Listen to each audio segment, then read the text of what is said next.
which subsequently became the Wekande Government Bilingual School, meeting an urgent need in respect of the education of the Muslim children in the area. This school was subsequently upgraded by Marhum T.B. Jaya, Dr. T.B. Jaya, who is a national hero, and converted it to a branch of Zahira College, Colombo. And it was named as Zahira College, Slave Island. Later, the school was renamed T.B. Jaya Mahavidyalaya in memory of its founder, who was the greatest educationist the Muslim community of Sri Lanka has produced.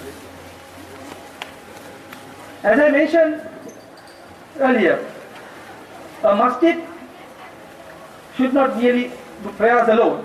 It should play a vital role in the society than functioning as a worship place. If you look back at the history of Wekande Masjid, this masjid, its board members and the Khatibs have played a key role in addressing the needs of the society at large. If I were to mention, the time doesn't permit me to talk for hours, I have only a few minutes. So if I mention few key activities that they got involved. Firstly, the school was established to provide both secular and religious education. And Khatib, if you look at about just 100 years back, the early part of 20th century, Khatib Haji B.N. Latiff, he helped Honorable H.L. Dimel and the Colombo Municipal Council in lending the masjid school and its private room to be used as a rice store and a depot during the rice crisis, which was during the First World War. So this was used, the school and the part of his private room as a rice store, and he personally got involved, supervised, monitored to ensure that it is properly distributed at the time of crisis. Also, Khatib B.N. Latiff helped the temperance workers and work along with H.L. Dimel, Honorable H.L. Dimel, during the Armistice Day, celebrating in feeding the poor and entertain the poor children in the masjid premises. If you look at it, 78 years back, the poor were denied, their rights were denied, they were not allowed to, they were not entertained in some worship places. Alhamdulillah, as Muslims we don't do that, but other worship places, there are castes and so many other issues, so that they are not allowed to enter into their worship places. So here we have entertained the poor and they have got involved with the respective person. In 1920s, Khatib Haji B.N. Latiff, this is prior to independence, we got independence in 1948. Haji B.N. Latiff was instrumental in establishing the Malay Political Association and served as the chairman of the association. So as I told you, you would wonder why the Khatib is involved in politics. No, we are not talking about the politics in the current context. We are talking about what happened prior to the independence. Everybody wanted independence, so different races, different communities, they try to lobby to get independence. So they formed various organizations. So Malay Political Association was one of them.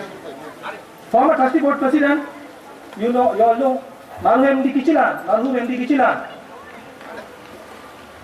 He served as a senator and deputy mayor of Colombo Municipal Council. As I mentioned, Dr. T.B. Jaya, the national hero, he closely associated with the Wekande Masjid. And our former president of this masjid, M.D. Kichilan, he was the secretary of the All Ceylon Malay League, headed by Marhum T.B. Jaya. And if you look at the current or the recent past, they offer scholarship for few students to pursue their higher education. This is for both religious and the university studies. Under this program, already there are 2 Maulavis have passed out. They have completed their studies and they are functioning as Maulavis. And there are 2 university students and A-level students where we have given financial assistance.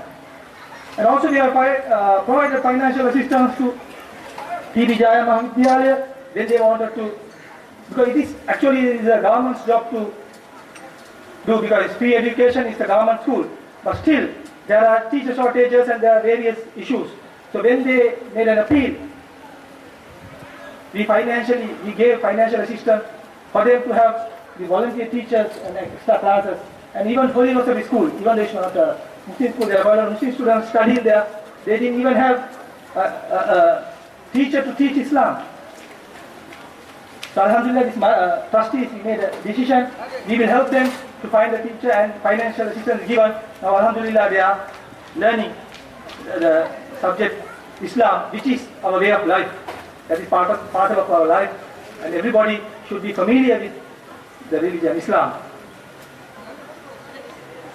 And also we are playing a vital role. Here we have the Masjid Federation, consists of 10 masjids.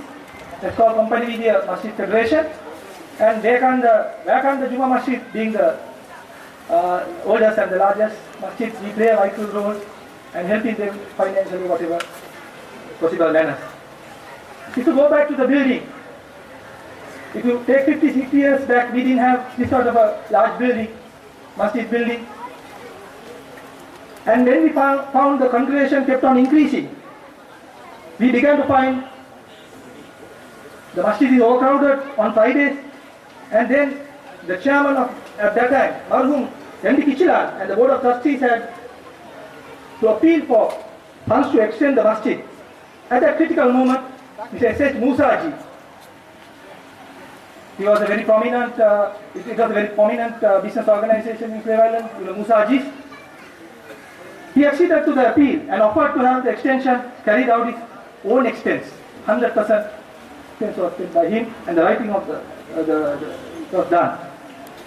Through his generosity, the writing of the masjid, as I said, was completed and ceremonially opened by the then head of state of Sri Lanka in 1966, Honorable Dudley Senanayake, Prime Minister of Sri Lanka. He declared open the writing of the masjid in December 1966.